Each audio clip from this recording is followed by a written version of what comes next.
here's my tank setup. So we got the battery charger.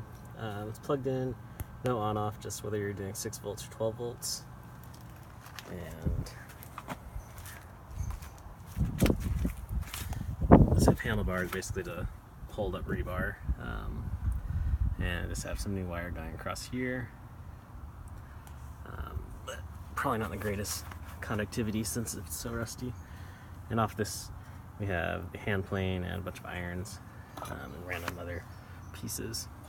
Let's test to make sure everything works. So we'll keep that guy plugged in. This is our poor man's multimeter. We got sparks here, it's working. We got sparks on there.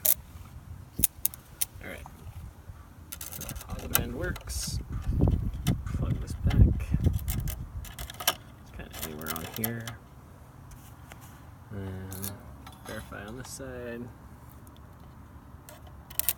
Sparks on that, which is the hand plane hanging. A little bit there, it's not maybe the best. Some sparks here. Sorry, can't see it. Alright, so go ahead and plug this back in. Now,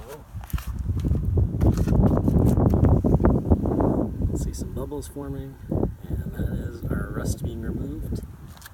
Let's go over here and verify. We're now cranking out, and that's it. Come back in 2 days.